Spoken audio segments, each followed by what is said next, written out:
My name is Glenn Mate Sr., and I'm here to talk a little bit today about my amazing journey. But first, I want to start out and kind of introduce myself and tell you what I do, who I am, and how I got to this amazing place in my life. You know, one of the things that I do in this day and age is I'm a channel. I speak light language. I have a business called Divine Phoenix Healing, and it is a transformational coaching business that I do. I get the pleasure of bringing some amazing people to the best places within their lives to find that they have this amazing life. It's about changing perception, changing thoughts, transitioning through emotions, and finding the most authentic version of yourself, and then living from that place every minute, every day, every waking second. And it just changes who you are for the better. So in this business, I bring in all different types of teachings. I bring in heart science, neuroscience, psychology, metaphysics, spirituality, and everything under the sun through real life experiences. Part of my journey was to live in what I would call maybe a deficit, or having all of these hardships and struggles and things that came into my sphere that I had to navigate through. And that makes me super relatable. That makes me the really good listener, because I can understand not just through the words that you're saying, but also through the emotions that you are projecting. And then we can kind of together work through these things. So this is part of the work that I am so blessed and grateful to help clients and so many people in events work through these different types of things that we call life. You know, I had this amazing journey, and it didn't start just yesterday. The journey began almost 4 decades ago, and every life experience built on top of the next. It was about learning and reading and experiencing and moving through each experience. And I can't say it was a bed of roses. There were lots of learnings that were really, really difficult. I had lost both of my parents. I started to lose all of my finances because I had lost my job as a career firefighter, and knew that returning, that my body just wouldn't handle it. I couldn't do the job anymore physically because I had done so much damage to my body through my job. So one of the things that I turned to was to develop my spirituality. It was something that really felt natural to me, and I enjoyed doing that because I always loved serving other people. And through that process of being so enveloped in and ingrained in helping others, this was the newest way, and it was making sense to me. So I just followed that passion. And to this day, I still love to help people to get to their perfect self, to what they see as the very best version of themselves. And it gives me so much joy to be a part of their life and be a part of their journey, and to lead them through their openings, their trials and tribulations, to help them navigate some of the more difficult things. And because I've had all of this real world life experience that has afforded me so many lessons and so many things to learn about myself, that I can translate that to other people. And that helps them move through pitfalls and potential areas that are difficult. It's about changing the perception. And the journey always goes on, because I feel I'm a perpetual student of this learning. It's not something that stops. It's something that you keep working through. And sometimes the mountains turn into just speed bumps, which is a good thing, but they're still there. We're just learning how to navigate them better.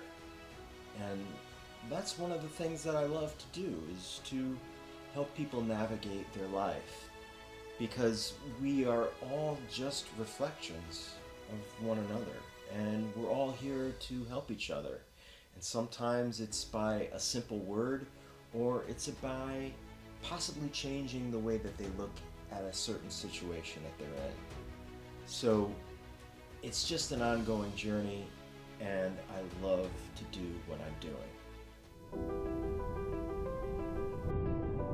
You know, starting this journey was really early on in my life. At the age of 20 years old, I had just become a police officer. I was a manager of a business.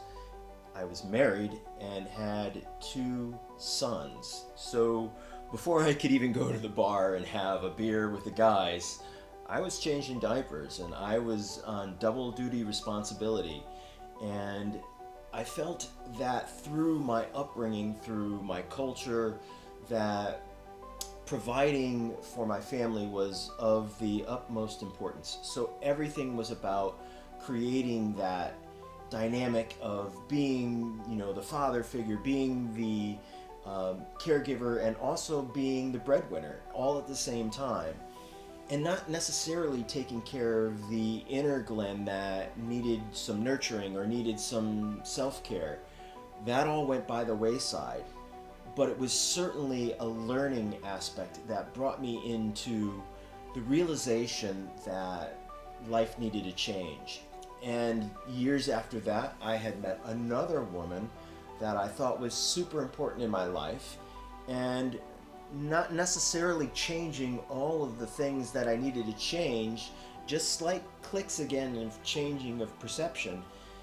I fell almost into the same set of circumstances again. Was working very, very hard to create a life and a lifestyle for my family, but not necessarily affording for myself the things that I needed to do and to grow as a person. And through that came another divorce that was very, very public, very, very ugly, and created something called first law in the United States that had never, ever been gone through the legal system and ended up in a trial. Again, lots of things to learn about myself through these experiences. And as I continued to grow, as I continued to understand, things got so difficult between my working career, the amount of hours that was spent trying to be available for this little girl that was in my life, that became my daughter, going through divorce, and trying to put all of the pieces together to make life in something for myself. And it just got worse. It got very, very difficult. And that was part where I knew I needed to change. It wasn't everybody outside of me that needed to change. It was me. So what was I to do? I was faced with Crohn's disease. I was faced with many health disorders. I was under so much duress that I had herniated my discs in my back as I was doing my job as a career firefighter. What do you do with that while you're going through massive amounts of stress and your world just seems to be completely crumbling atop of you? Your finances are draining out faster than you could ever replenish them. And anything that you've ever saved was gone in seconds, given to the hungry attorneys that so-called promised you that you'll get everything that you want. And none of that was really happening. What do you do with that? I had to change. It wasn't looking and blaming everybody else. It wasn't about blaming the situation. It wasn't about blaming my body. It wasn't about blaming my soon-to-be ex-spouse or any of my family members. It was about finding something inside of me, finding the fight that could withstand all of this happening at once. And it had to change from within. It wasn't something that I could grab. It was starting to use all of the tools that I used to help other people, to now help myself, to grow, to learn, to absorb, to change the perspectives and the thought processes that I held, that I associated with each and every person. I needed to reframe the way that I looked at people. I needed to reframe the way that I looked at myself. And I had to do it by myself. There was nobody there to help me. There was nobody there to guide me. There was no sage or person or relative or parent that could give me the information that I needed. I had to develop it for myself, and I had to figure it out. So I started to dive into the depths of my heart and understand my emotions and ask myself questions. Why did I feel that way? Why did I react that way? Why do I fear myself? Why do I fear things that are happening? And continually ask questions, and then sit with those emotions and understand them from a new level of perspective. To look at myself in a new way, to find the strength that was always there but was hidden by so many things that I thought up. They weren't even true about myself, believing lies that didn't even exist. There was a lot to be done, and it started all within this vessel, this body, this heart, this mind, and how I thought. I had to rewire myself. I had to rewire strength in a new way of looking at things. And I started to develop this heart-centered practice, this gratitude.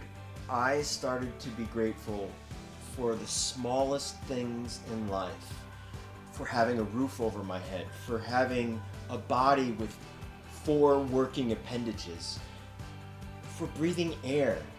And I started to grow this process more and more. And I brought in some of that neuroscience, learning that the hypnagogic state was part of the benefit that I could use every day, twice a day. So I started to implement this practice more and more and more, becoming heart-centered, and then learning the elements of systematic breathing to control my nervous system, to rewire the brain in a way that I can now say I'm coming from my highest intelligence. I'm coming from the authentic person of who I truly am. And it didn't come without some steep mountains to climb, because in that aspect I got into other relationships, and all they did was just mirror to me the things that I needed to work on myself. I couldn't blame other people anymore for the things that I were feeling. I couldn't blame people anymore for the things that I was seeing, because they were all reflections. And I understood this at such a visceral level that I knew that I needed to continue to work on myself, to continue to rid myself of these elements and of these thoughts and these perceptions, and to find the goodness that always existed within me, to find the elements of truth, to learn that I was a good person, and that I was worthy of a good life, and that I add value to the world. And that became my new mantra. It became the new being that I wanted to fully embody, and I did it systematically. Standing on the precipice of change is a difficult place, but as I learned to change everything within myself, things started to change in the outer world. I learned that when I go from here to here, everything outside of life begins to change. My reality changed. And I appreciated things so much that there was always more to be appreciative of. My relationships changed. They grew. They became more meaningful and embodied a whole new way of life for me. The relationship with my daughter became a rock, something that was just so heart-centered, and we could communicate without even using words.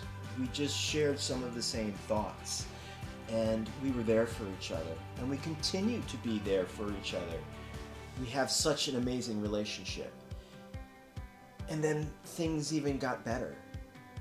My finances turned around. My business turned around. I got into this thing called acting and found that it was such a passion, so much fun, and leading people on retreats and bringing them through the same process that I went through, but only in a few days.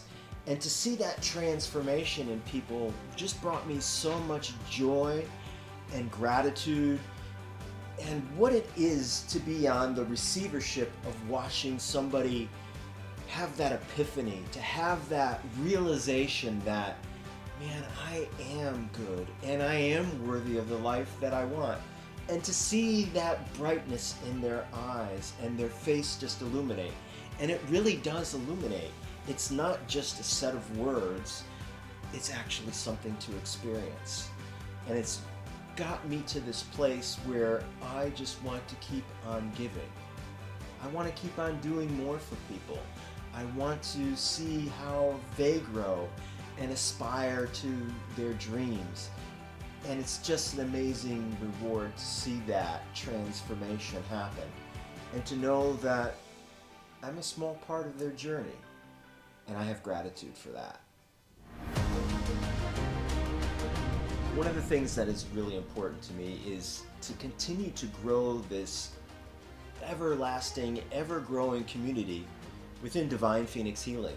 And we have all of these local community events, so if you're local to Connecticut or local to New England, you're more than welcome to always come. And you also could be part of our online group, because we do things online, and there's also the Ascension Stargate series podcast that is also available when I invite other speakers. And you can be part of that community too. So there's so many different ways to integrate with this information. But some of the greatest work that I really feel is the best is when we get to spend some one-on-one time. And I'd like to invite you into that personal community that is just between you and me. It gives us an opportunity to be so blatantly raw and so visceral where we can actually grow together. So I invite you. I'd love to hear what your story is and how I can be of service to you. It's about how can I help? How can I serve? How can I listen? And how can I grow from you?